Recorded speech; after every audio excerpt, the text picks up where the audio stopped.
Hi, everyone. Let me know that you can see me, that you can hear me. Hi, Lizette. Hi, Mohammed. Hi, Linda. Okay, let me know that you can see me, that you can hear me, that the connection is all right. I'll remove these for a minute. Hold on. Okay. Yeah. What we normally do is we always start a little bit. Okay, perfect. Jenna says she can see me and she can hear me. Perfect. Tamara. Great. Okay, so don't worry, we're going to start like in 2 or 3 minutes completely, so you have time to get something to drink, get something to eat, like a little snack, but mostly like something to write.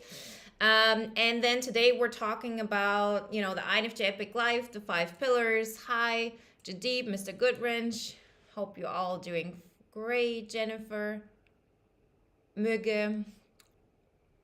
Great. Perfect. So, yeah, I'm going to give you a little overview of what we're going to do today. So we're going to go into the 5 pillars. I really want to talk to you about the concept, and this is something I have developed, over many years, and we've been doing the boot camp for the last, this is the 3rd year we're doing it. So there's a lot of lessons learned and things that we just kind of like developed over and over again, and it got better and better. And I want to give you some insight. And if you're thinking about joining bootcamp this round, then I want to give you all the information I can to help you make the right decision for you. Because hundreds of INFJs have gone through this. This is something where so many INFJs, they keep coming back because it's lifetime access. So once you're in it, I automatically enroll you into the next ones, without additional cost. And, people, no matter what stage they're at in their INFJ Epic Life, they're, coming back and saying, okay, I'm ready to take it to the next level because last time it helped them move forward. And I want to make sure that today, although, we're going to focus on bootcamp, that you, one way or another, if you decide to do it or not, take so much out of like today's masterclass. So you can start applying these lessons today, no matter what choice you make. Okay, let me just, hi everyone, perfect. Okay, Anusha Python says, I truly enjoy your YouTube videos. They're inspiring, encouraging. Thank you all so much. Slovenia, perfect. Thank you all for tuning in. So, just a couple of little quick things. So, yeah, we always offer, I want to give you a special encouragement to join because I know that sometimes like the inner critic is like there and saying, oh, what for? And, it's not really going to work. And I want to help you overcome those hurdles because I'm convinced that it is helpful because I see it, as I said, over and over again. I can show you some testimonials. But one more thing we do is everybody who joins bootcamp, everybody who joins bootcamp up until the end of this hour, so people have already joined before this masterclass, you enter to win one free session with me. I don't offer single sessions at all, so this is the only chance you got. So if you're thinking about joining, like use that hour and make sure you join the bootcamp. All the information you find in the links in the description, and by Monday I'll let you know. So what we're going to talk about. The 5 pillars are based on the 5, the 5 pillars that I have found are the most helpful when it comes to growth for INFJs. Let me just turn on the light because I think like it's not. Okay, hold on. Okay.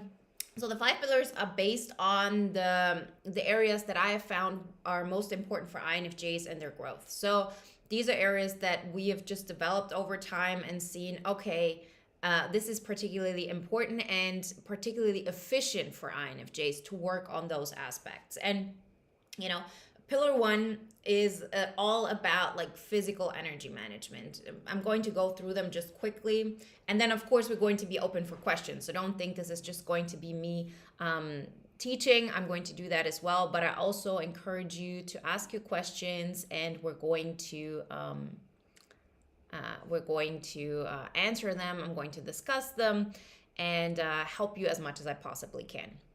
So The first pillar is all about physical energy management, because we all know as INFJs, we might have the vision, but in the end, we're not really taking action. And one of the reasons we're not doing that is because it feels like we don't have the physical energy to make it happen, to then do the thing that is out of the ordinary, to, sit down and write pages in the book you want to publish, or, apply for a job that is important to you, or start a new endeavor in a new city, like taking all those actions. So this is all about learning how to maximize your physical energy.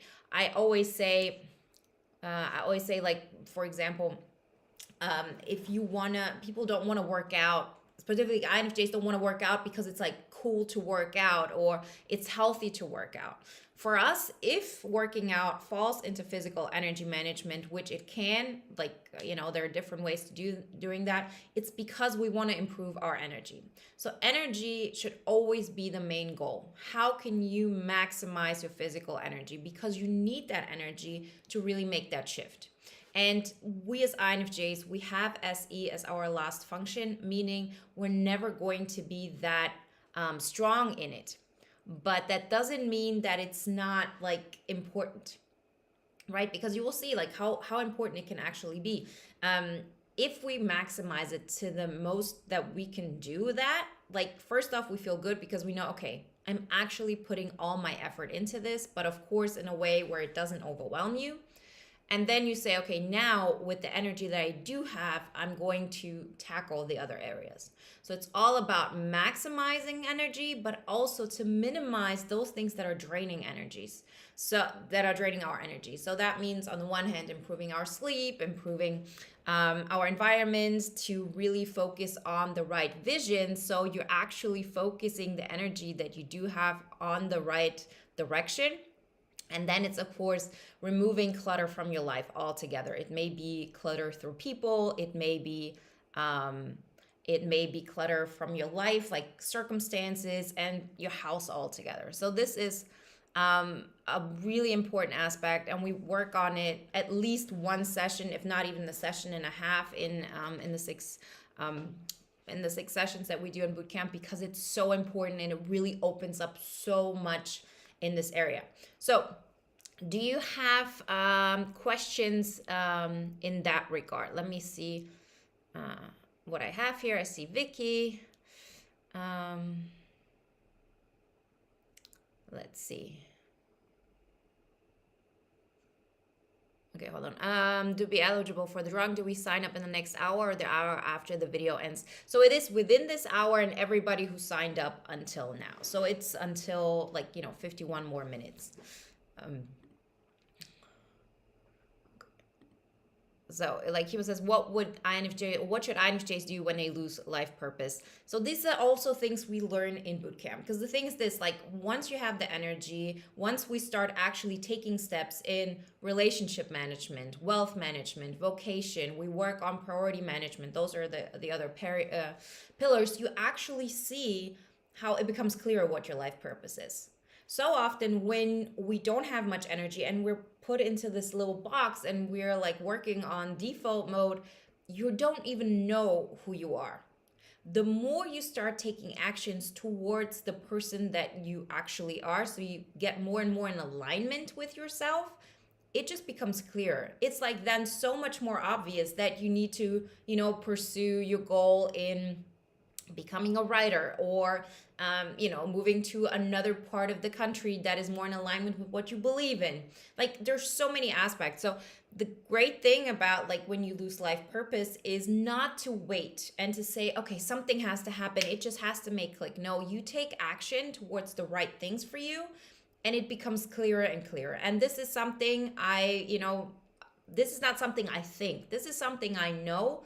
Because again, hundreds of INFJs have gone through bootcamp. This is something we see over and over again. This is something that so many INFJs struggle with. And every single time we get to a place where we say, yeah, of course, it all makes sense. And that's why I'm saying so many INFJs keep coming back, because they see the progress that they make with every single round. And that's a good thing. Like there's not such a thing. Okay, when you're a beginner INFJ, this works for you. And when you're, very advanced, something else works for you. It's still the same lesson. You just apply it to your current life circumstance.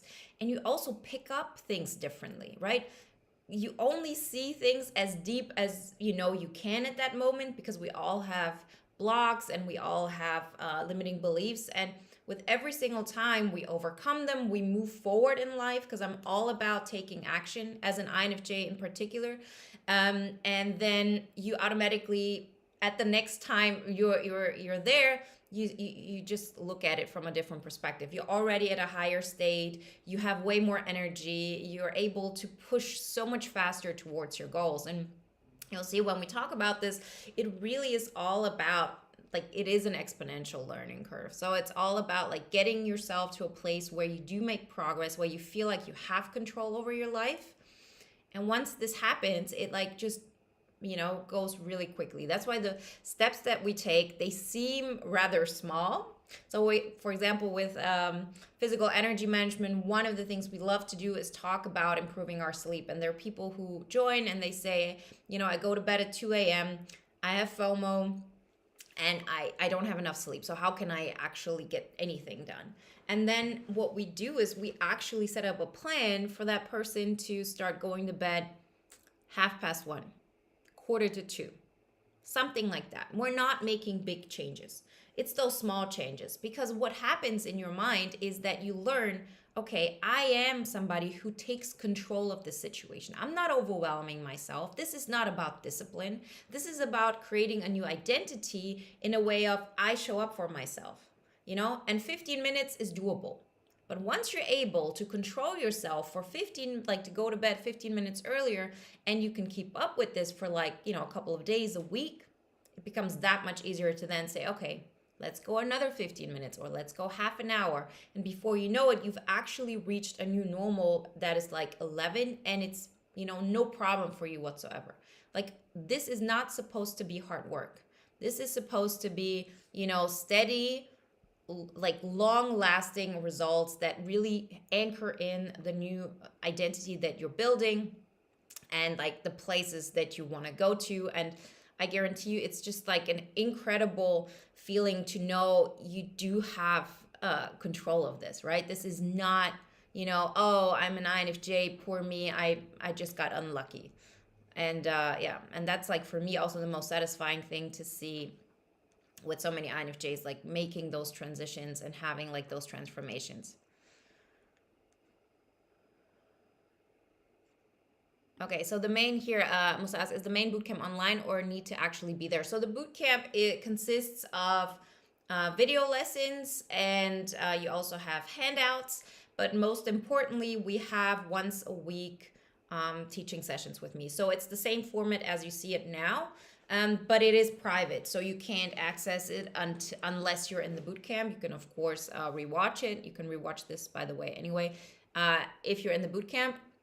And so we're a smaller group. We're more like really focused on one topic, because every single session we start with pillar 1, and then, we move into pillar 2 and so on. And we make sure there's enough time for you to, do homework. It's not like somebody's going to check up on you. Did you really make them? Like, did you finish them? But it's like an opportunity to see, I think I can do it, but now that I actually challenge myself until next time, is it really that easy as I thought? Or is it going to be like more difficult? Are things going to come up that I didn't even think of? Right. And that's a very important and interesting process. And you just learn a lot about yourself, and then we adjust step by step. Okay, so Susie asked, what will each session be? So it really is, we start with pillar 1, and then it's like, okay, looking into a session to, try this, what we learned in pillar 1 at home. We talk about, okay, we have a schedule. We talk about the different aspects of pillar 1. The participants choose a topic that within pillar 1 that they want to focus on. And then, you watch the videos on this topic at home. And then next time we pick it back up. So we're like, okay, how was it? What was your experience like? What were the things that were probably like keeping you back from actually taking the steps that you wanted to take? So we talk about it. So the first session, when we talk about, like, let's say pillar 1 is theory. And the second session, we really pick it up from a more practical space, right? We as INFJs, we have to go into action mode. So we talk about, okay, how was it? And then once we work through it, you can then integrate the, what you've improved into the next week. But what we also talk about then in the second session is the theory behind pillar 2. And so each session is a combination of 2 pillars, one practical, one theory, and that way you learn something for the next time, but you also look back at what worked last week and what didn't. And so the different weeks build up on each other, and they're supposed to be something that in the end you can continue to do and continue to improve on. Right? We don't want to overwhelm somebody. This is not supposed to be something, 6 weeks, I'm going to give it my all and I'm going to be completely depleted after that. No, we want to lay the foundation that you can take on during even the time when we're not doing boot camp. And a lot of people like write to each other in the Facebook group, not only within the boot camp, but also within the boot camp round time, but also after that. So this is also a great place to encourage each other. And it's like such a great addition that it's not just like me and you, but you have like an entire group of INFJs wanting the same thing and going the same direction. And it really, it like multiplies all the energy that is already pushing you towards the direction that is going to help you.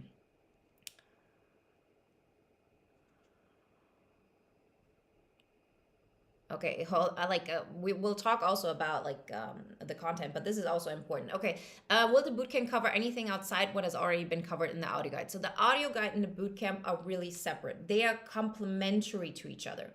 The way I could describe it the best is the pillar is all like about, moving like upward in those areas. And the audio guide is more this way. So the audio guide talks about like the way of thinking that you can apply to each pillar, right? So first it's, it's a formula. First you start with, look at what's going on. Are you happy with your situation? Like grieve that, heal that, and then start building it up. This is what we do, automatically within bootcamp. But we do that while focusing on the 5 pillars. So every session is really intensely, okay, let's look into pillar 1. Let's see how this is working for you. And then, there is just more interaction. There's more accountability. But it really is complementary. So there's not one single lesson in that regard that I say is the same one.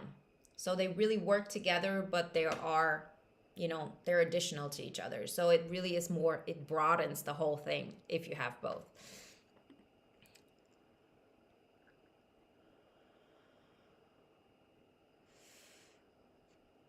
Yeah, so here Shen asks, I want to know how to set a goal and keep it like a habit. Thank you. So this is also something we work on in bootcamp, and you see it at yourself. So the goal is really to build an identity around it so that I am a person who, the example that we had, goes to bed at 10 o'clock. I am a person who works on their book every Saturday at 10 a.m. And this really happens, and particularly for us INFJs, we have to build, as I said, an identity around it. We have to get to a place where it's more important to become a person who knows I'm showing up Saturday morning. It's not about how much you do there. It's just I am that person who sits down at 10 a.m. at my desk, and even if it's just one sentence, I'm showing up. Because once this has been established, once this anchor has been set, it's that much easier to just make it go bigger. But if it's not something that is part of who you are, when the first thing comes up that really just makes you crumble because some kind of crisis emerges or whatever, what happens? Those things just fall off. But this is not going to happen if it has really become part of your identity. So for example, let's say, you brush your teeth twice a day. you cannot just stop brushing your teeth and are going to be fine. Like, you're going to feel bad about it because you know yourself to be somebody who takes care of, their hygiene, their dental hygiene. That's the word I was looking for. So, and this is what we want to get to with everything. We want to get to a place where it just feels wrong not to keep the habit that you want, instead of relying on willpower, instead of relying on discipline, and just like having the motivation and the energy. Particularly for us INFJs, this is very difficult. So I'm going to like answer like some more questions that we have just here. How do we sign up for the drawing? Just if you join bootcamp now, so the link is in the description, just a normal like bootcamp link. We're going to take all the names, everybody that joined until the end of the hour, and then we're going to have a drawing. Drawing, that's how you call it. So it's very fair. We don't like pick anybody. It really is a drawing. But you don't have to do anything in particular. It's just you're there and there, yeah. Don says 1 hour promo for bootcamp. Yeah, it looks like, definitely. Like, I am here to promote bootcamp because I know how helpful it is. But at the same time, as I said, I want to give you as much information as I possibly can. So even if you say, I want to join bootcamp at a later time, or this is not really for me, I don't feel like, I can do this at this time, or whatever your reasons might be, that you still pick up some things, that you say, okay, I learned something here that I'm going to start applying next week, right? So Vicky says, where do we sign up for bootcamp? Links are in the description. Everybody who's on my newsletter, you also got an email.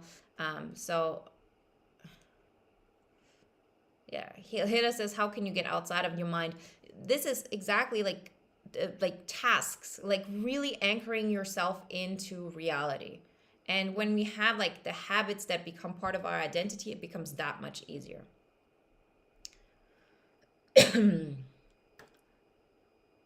Okay, Benjamin, you see, if you sign up within the hour, you can enter to win a session. I have it here in the back. So I have a lot of questions. I have to skip so much, so excuse me.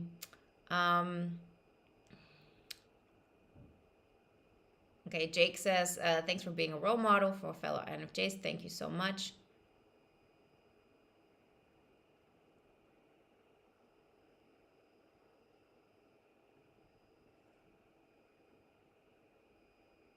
Okay, so let's really continue with pillar 2. So pillar 2 is all about relationship management, and they work really simultaneously.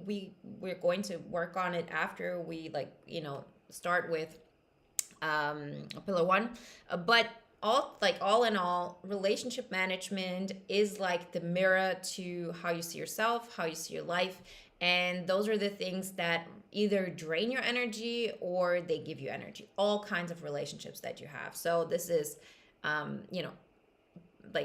intimate relationship, friendships, family, coworkers, all of that. And I can tell you from personal experience, and I see it over and over again, this is not something where you have to say, I have to cut out all people in my life. Not at all. When you start working on setting the right kind of boundaries, having the important, uncomfortable conversations, you actually start creating a new dynamic with people, even people who have been in your life all your life. And it's so interesting when you get to this place and you actually challenge yourself to set up a boundary and to have an uncomfortable conversation, or to say, I want to prioritize my friendships, so I'm going to push myself. I'm going to use the energy that I do have to meet a friend for lunch on Saturdays. And for us INFJs, this is not easy work. Changing those dynamics really requires energy. That's why, physical energy management comes first. But what I can guarantee you is that what takes work is the transformation of those energies. It's not like it's going to stay hard forever. So imagine it like this. At your default state, you have people who, are not, like, you don't have the healthiest relationships with. You might be walking on eggshells. You might hide parts of yourself. And that in itself costs you, let's say, 5 energy points. all day, every day, just like that's a burden that you carry with yourself, right? To change those dynamics, to have those uncomfortable conversations, to set those boundaries, it's probably going to require, let's say, 7 points that week that you're actually doing it. So it costs you more energy than like your default state. But once you actually set up those boundaries and like you do this a couple of times and you really are not waiting for the person to just get it by themselves, but that you say every single time somebody crosses my boundary, I'm going to push back. No matter how uncomfortable it is, no matter how bad I feel at that moment, and no matter how much energy it costs me, you will see that people start respecting that. And not because, oh, everybody will respect you. No, it's like people either play by your rules because it's a compromise situation. You say, if you want to be part of my life, no matter what kind of capacity, even if you're a coworker, I can work with you, and just talk about business. But if you want any kind of personal interaction, then I, demand that I will be treated in a way where I feel good. You're not forcing anybody to anything whatsoever. So setting up those boundaries is going to cost you more energy. That's why we need more physical energy management. But once those boundaries are set, those relationships and those relationship dynamics are not only not costing you the 5 energy points they used to, they might and hopefully will even give you energy, because it's a win-win situation. And the people who don't want to play by your rules, just stay away. You stay away from them energetically and they stay away from you. So these are a lot of the things we learn how to do. We talk about what is working, what isn't working, and so we really pick it up and make sure that this is a vital part in your creating your INFJ epic life. Because again, all the relationships that you have are an anchor, either for the person you want to be or the person that you don't want to be anymore. And so we need to make sure that we take control over this, although it's hard in the beginning. But we can do hard things, and I can guarantee you this is not something that's going to stay this hard forever. Okay, do you have questions concerning pillar 2?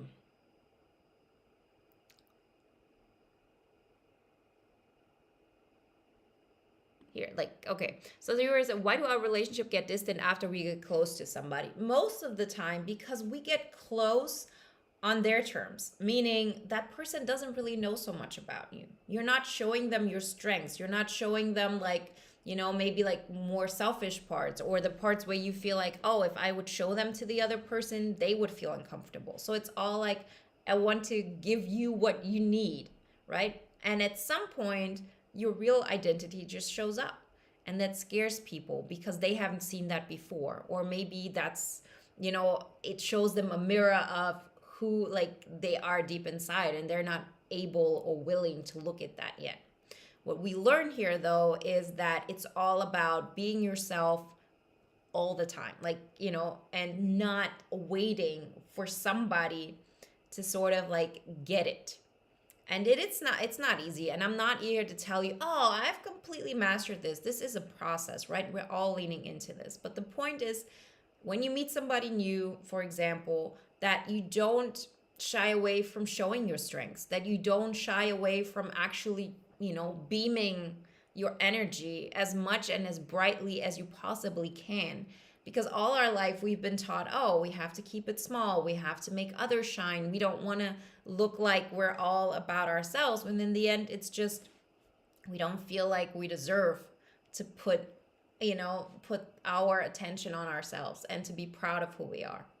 And once you do that, you don't really have the situation that you're talking about here, because I've experienced this. I know exactly what you're talking about, but it's not like that's how INFJs are and that's how your relationships are going to be forever. That's just how they are right now. And this is what most INFJs experience before they start really working on themselves and making the right changes. And you see the people that you're attracted to change, because most of the time, let's be honest with ourselves, we're sort of looking for projects. somebody that you could save, somebody that would, oh, their life would just get so much better once they realize how much I add to their life. But that's not, of course, then situations like this will come up because there's always some kind of codependency there. But when you go through life loving what you're becoming and loving the life you're creating, everybody who comes into your life is just adding to that. And so you simultaneously get closer to each other. And it's not like this, all or nothing approach that we feel so often.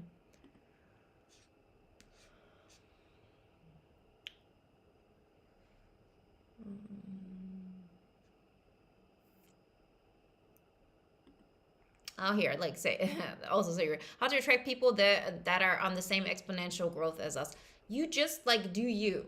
That's what I'm saying. Like focus even more on you, and automatically the people who are not at the same like growth, you're not even seeing them. Like they're in your life. Like for example, your next door neighbor that you know exists, but you're not really interested in having interactions with them. But when you're on the path of growing, you're automatically like talking with different people, you're talking about different things, and so new kinds of friendships are being formed, new interactions are happening. So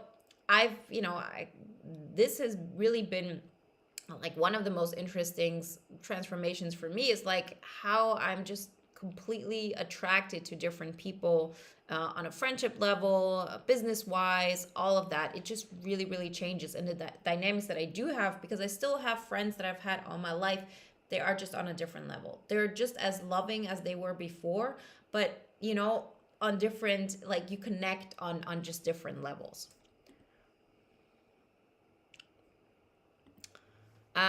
So Ajay says how INFJs should work on procrastination and energy levels. Take it step by step. So continuously remove things that are draining from your life, relationships. We talk about it a lot in Pillar 5 when it's all about priority management. People that we keep on helping that are, more like draining than actually adding to our life, and continuously working on improving the energy that we do have. So good sleep, good nutrition, making sure that you meditate, that you do visualization work, so your energy actually gets, it's not like all over the place, but it's really centered towards where you're going. And as INFJs, that has a lot to do with our fourth function, because our first function is very broad and very like I absorb everything. The fourth function, SE, is like really narrow and like pointed into one particular direction. And if we push towards that, we're still going to be INFJs. We're never going to turn into an ESTP, but it will allow us to actually bring up all those ideas and all those visions that we have to life. Because, when it comes down to it, it's really about taking steps in the real world.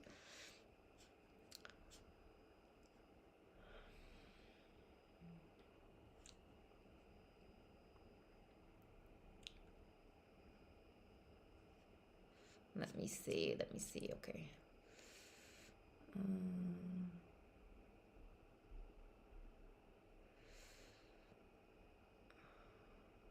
Okay, so Jeremy says, how do I learn to really appreciate myself and love myself more? It really starts with the action part. Like I'm a super big fan of this, and like I want to repeat this as often as possible, that we as INFJs, we just ask ourselves these questions of, what do I need to do? Maybe I need to do more healing. Maybe I need to do like, childhood trauma, removal and contemplation and chakra work and like all of those possibilities. And it's not like those things aren't helpful. It's just that we as INFJs are not like the typical ones who need to go even more into this direction. We're already very contemplative. We're already very much into this healing and trying to heal ourselves, but we're not really pushing the right buttons. What I mean with this is, if you're, thinking about it theoretically, nothing happens. What we need is to trigger those uncomfortable feelings within ourselves so we can heal them and we can overcome them. How do we trigger them? How do we make them visible? How do we feel them? We feel them through taking action. So for example, you say, I always wanted to be a musician. I always wanted to, sing at an event, but I'm afraid I'm going to get judged and so on. So the question is, what kind of step can you take towards that that is getting you out of your comfort zone but doesn't overwhelm you. So we're not saying, okay, book a gig on Saturday and go on a stage in front of 100 people and sing, like, because this is probably gonna overwhelm everybody. But what we're saying is, go to that place and, ask how you can sign up. That in itself will already trigger feelings of discomfort. And when you have those feelings of discomfort, you actually like feel them and you understand, okay, this is an uncomfortable feeling. I hate this, but it's a feeling, nothing more. And if I don't shy away from it, if I'm not avoiding it, and I'm continuously taking real world actions, how I always say, like externally observable facts, because we INFJs, it's hard for us sometimes to distinguish, is this just in our mind? Or is this really happening? Is this like really in the real world? And that's why we're asking about externally observable facts. Yes, you did go to that guy at that place, where you can have open mic night, and you did have the conversation with him. It was uncomfortable. It wasn't just like, oh, I'm working through it in my mind. And the more you start taking steps that help you to become the person you want to be, so you're actually showing love to your future life and to the future you actually start appreciating it. So the appreciation comes through action and not the other way around of, oh, first I have to love myself and then I'm going to take the action that a person would take if they would love themselves. No, you take the action although you don't love yourself yet.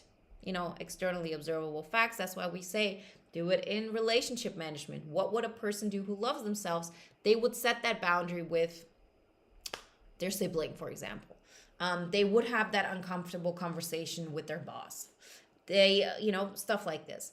And to also like look at wealth management. Like when we, the wealth management part is like, INFJs are all about, we all want just like, smelling the roses and, having like all about like healthy relationships and who cares about wealth. But in the end, why does that have to be an either or question? The more wealth you do have, the less worries you have, the more good you can do in the world. You don't have to look at like all those people that you don't want to be like, who spend their money on things that, you don't care about. But you can do so much good for others as well as for yourself if you make this a priority. And so this is also a part of self-love, to say, I deserve to not worry. I deserve to have, in the back of my mind that if I hated my boss, I could quit my job right now and take my time to finding a new job or starting my own thing, because I have money saved up that gives me that security. So these are also things we talk about, and this is a big limiting belief for INFJs, that wealth management is something negative, because as I said, we INFJs are all about peace and serenity and harmony. And one of the great examples I always give, that which I read in Jen Sottero's book, is like, if you say, I love money, there's always a disclaimer. There's always this, yeah, but it's not as good as, helping people or smelling the roses or, whatever it is, music. There's always this disclaimer. But if you would say, I love pizza, but it's not everything. I also love to help people. I also love to, slow down and smell the roses. No. So there is such a negative connotation to it, and it doesn't have to be, because in the end, it's just energy, and it's energy that you just take control of. The more energy you have, the more you can decide how you want to change the world, your little world, or the bigger of, wealth you do have, if you want to share it with others in any kind of way. And you decide, like, if you're a good person now, you're going to be a good person with, better and more wealth. If you're a bad person who doesn't do good things, then it's going to be just amplified. It's not bad or good. It's just energy that allows you to actually live out more of who you already are.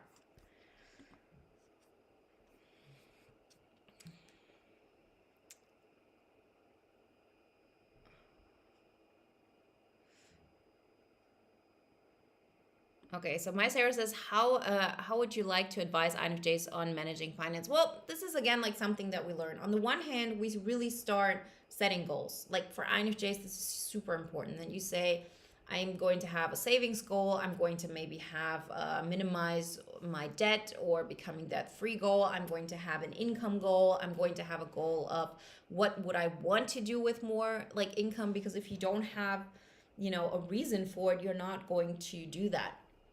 And then once you have that, then to really start creating habits out of, identity. So wealth management was probably, from the 5 pillars, the last one I learned from myself, because I always had a good job before I was doing this full time. I was a consultant in banking, so I was flying all over Europe and consulting banks on finance matters and so on. So it wasn't that I wasn't like financially successful, but I really didn't care. I didn't have any connection to it. So I spent it on stuff that I didn't care about, or I had no joy with it. And now it's a completely different thing, because now I know, okay, when I have more wealth, I'm actually able to help even more people. I can put it into, my business and spread the message. I can help my family. And in the beginning, while I was working, it was also the thing that fueled my vocation. Like, this is also part of wealth management. If you've downloaded the poster, you know this. Wealth management fuels vocation. I use the excess money that I have to actually do something good, something that I believed in. And so once you start building an identity around it and you take those small steps, like you set the goal, you say, okay, my goal is every week to do something small. For example, you have a new income goal, and the best way for you to do that is to get a better paying job that actually also, where you're being appreciated more. That will require more energy. It will require you sitting down, let's say on Saturdays, and like sending out one resume a week. And it's going to drain you like nothing else in the first week. It's not going to drain you that much the second week, because it's the limits, it's the mental load that is holding you back. And the more you practice this, the more this becomes easy. And so I think it was 2017, I want to say, where I said, like, this is the year where I want to feel good about this. I want to take control of this. So I really took in so much information and practice and took courses and read so much and like really learned how to take control of this and to actually like creating wealth, and to like remove these like negative connotations of how everybody who cares about wealth is just a bad person or they're superficial and so on, to actually see, I define what that means. Like, I define, is this something negative or positive? I don't have to live my life how other people live it. And I decide what I want to do with my finances.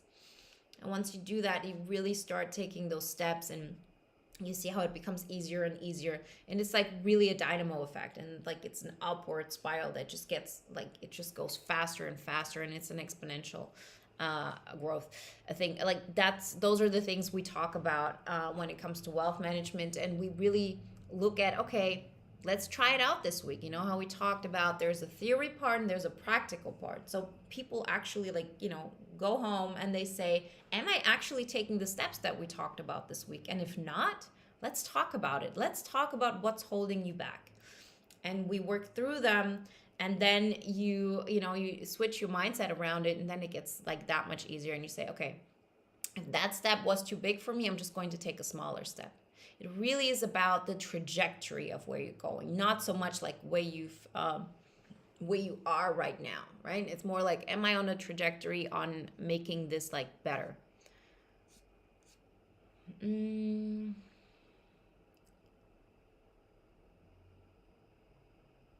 See. Okay.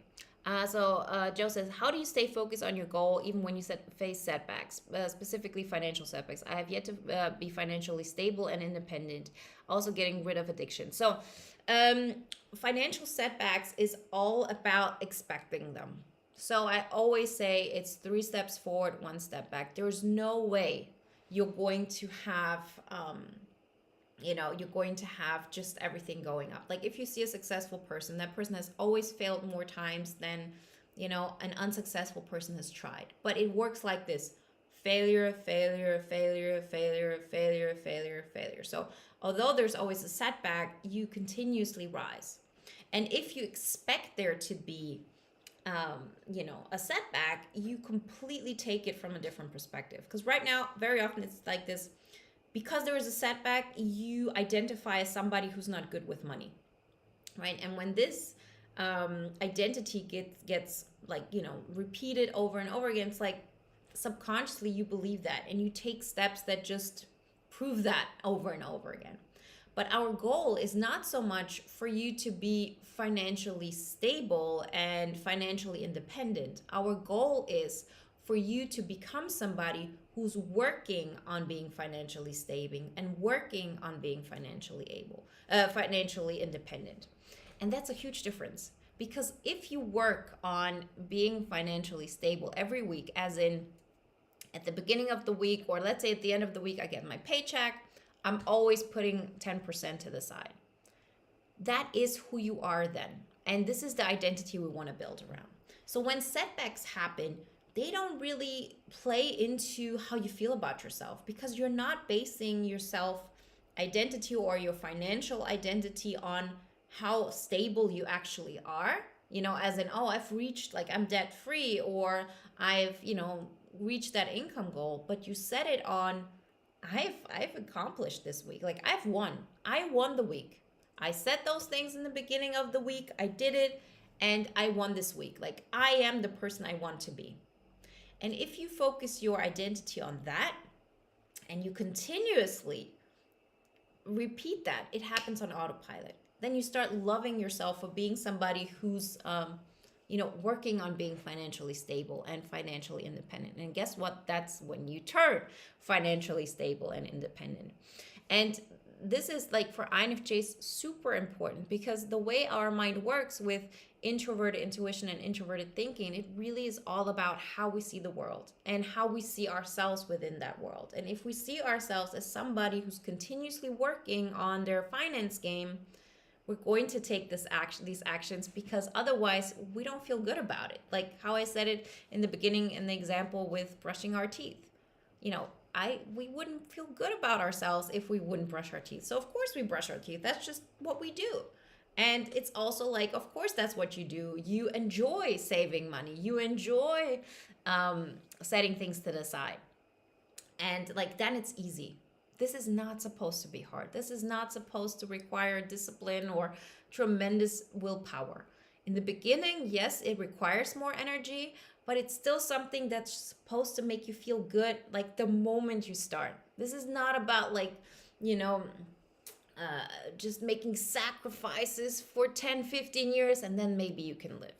Nothing like this. Like, it's all about, like, enjoying the process from the first day.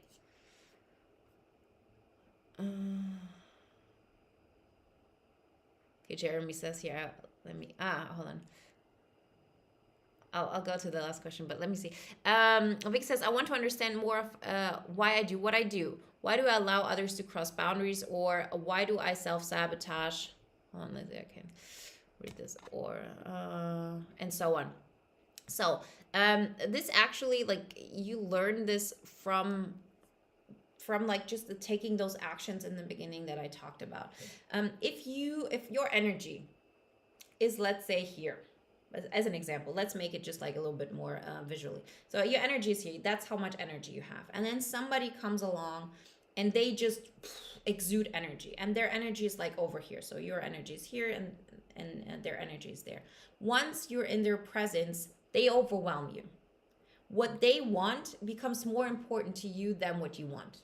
Because your initial energy is, as I said, here right now, because there's so many things that, are blocking your energy. There's so many things that are draining your energy. We're not aware of what we want and like what really upsets us. So when somebody is here who's loud in their energy, it overwhelms us. Like, it's all we see.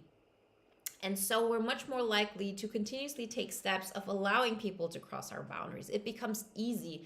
It's just part of like who we've become. And I've been in that situation. I know how easy it is to get in that situation. And I know this is, like, for most of us, our default mode. The way to get out of that is to recognize, of course, if I don't enjoy my life altogether and my life when my energy is like here and somebody comes here, just the fact that this is vibrant energy, I'm always going to look in that direction, because we all want life, we all want energy. And that energy, no matter how toxic it may seem, it's something that is bigger than us at that moment. So what do? We don't make ourselves feel bad.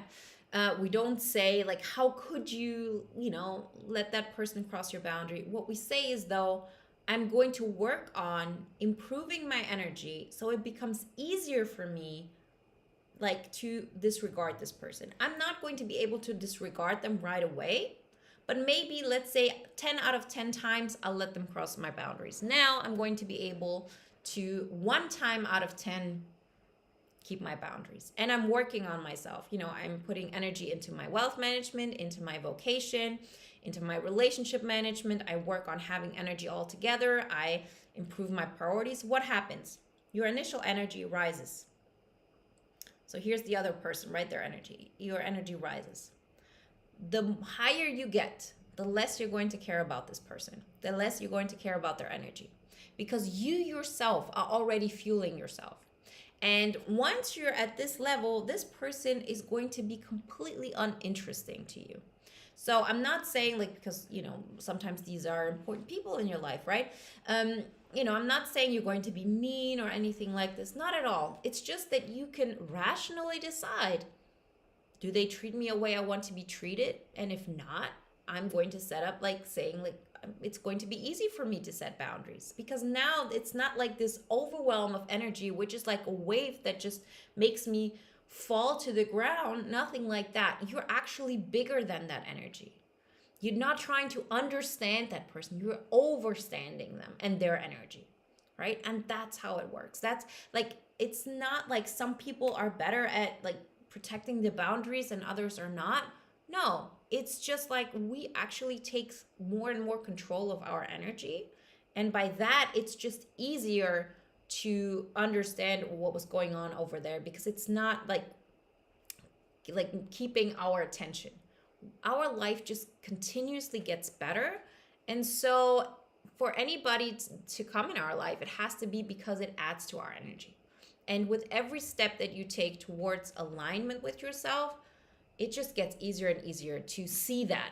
Because it's not like, we're aware of that and we say, oh, I just don't love myself and, I'm going to allow them to treat me badly. This happens on autopilot because it's an energy that draws us in. And, as I said, we're working on filling our cup up with energy, and it overflows. And so we continuously keep on growing and can give to others as well. Right? That's how it works.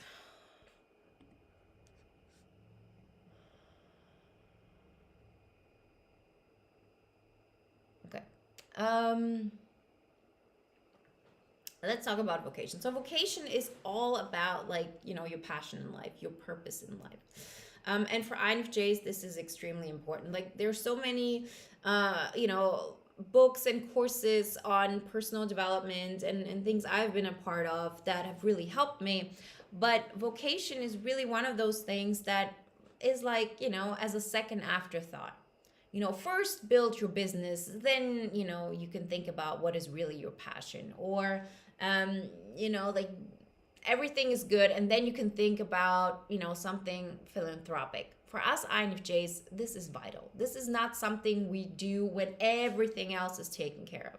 This is something that is so deeply engraved in our heart, and like, we want to share our gifts with the world. That does not mean that you have to have a business or that you write a book or anything like this. It doesn't have to be. It can be how you show up in the world and how you connect with others and all of that. But this is an aspect that just, for an INFJ, if you don't have that, if you're not actively working towards that, you're always going to feel like something is missing. And I've worked with INFJs also in one-on-one where we had situations where they said, I'm not there yet. Like, I don't have the energy to look into my vocation. And we worked a couple of times on those other aspects, that are important in life and that are also part of the 5 pillars. And one way or another, we always came back to vocation. They come up to me and say, this doesn't, let me go. Like, I know now I need this.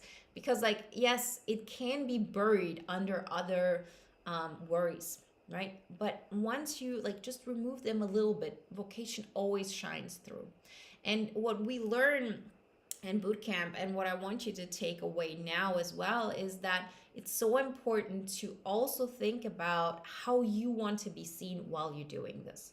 Because most of the time, if we help others, we do that at our own detriment. Like, so we hollow ourselves out. We are willing to dim our light in order to help others. I've done this, and it really like destroyed me almost. And I learned that if I want to help people long term, I have to make sure that I'm good while I'm doing this. And so we learn a lot about how do you want to be seen? How do you want to help? And like how do you want to show up while you help others? For me, that meant I am actually a strong person. I am somebody who's strong-willed. I am somebody who has an opinion, who's, different and all of that. And I don't want to be hiding that anymore. And if somebody wants my help in any kind of way, if I want to share my gift with somebody and somebody wants to receive that, then this will only happen if I make sure that I'm good. I'm never going to help somebody again if that means that I have to do something that just depletes me altogether. And this is something INFJs do all the time. And so we learn really both aspects of bringing out what actually brings joy to our lives. So it's, filling up our energy cup, and then, what overflows we share with others. But we do that while, maintaining who we want to be. And we work with archetypes. We work with, defining role models that we know from like just current culture and so on, that helps us to identify that kind of energy we want to feel about ourselves. Because once you define that, it's that much easier to hold on to it, no matter who comes into your life, and no matter how much you like that person, you're not going to like them more than you like yourself. And then it's like always a win-win situation.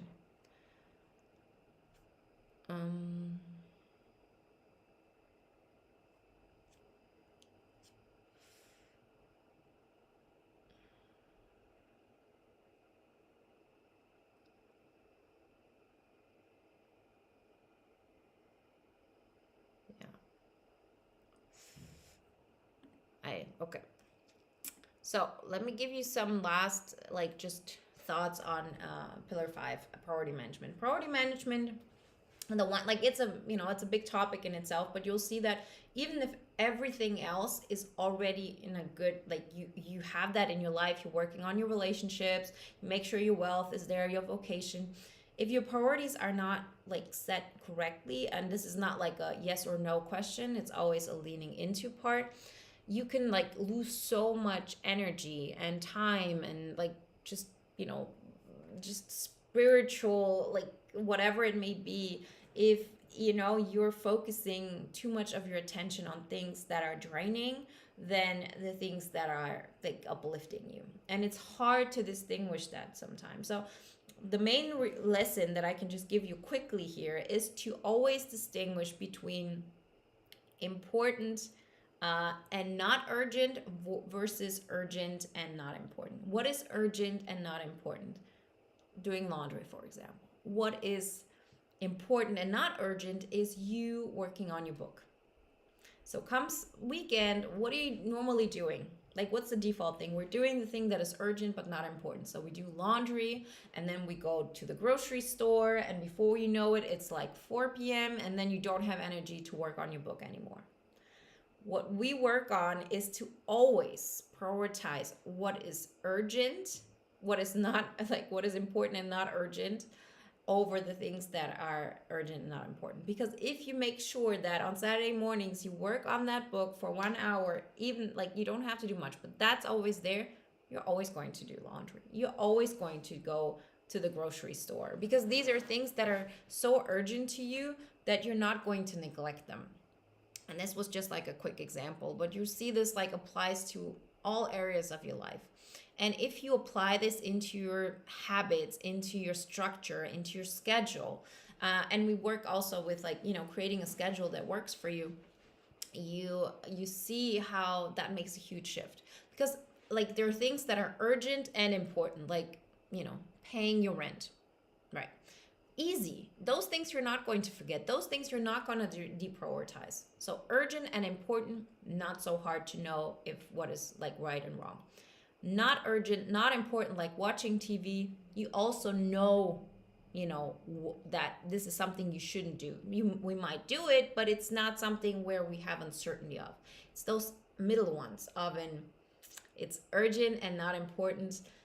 It's urgent and urgent and not important, and important and not urgent, that we have to really focus on. And that's when you see the biggest changes.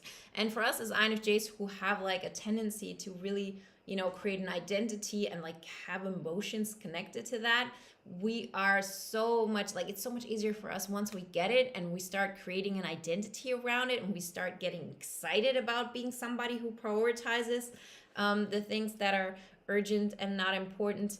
And it just like takes a life on its own. That's really, really helpful. Okay, so that's it for today. Let me see if I have any last questions or something.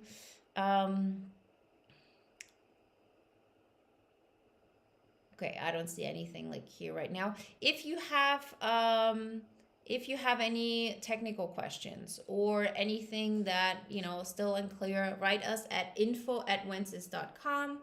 So Vanetta, Stefan, and me, we're all there and can help you. So I wish you all a great weekend, a great start in the week, and I'm so excited to see so many of you in this bootcamp round next Saturday. So make sure you're on board. I can't wait to work with you and for you to meet the other boot campers that are returning. Have a great week, guys, and I see you very soon. Okay, bye.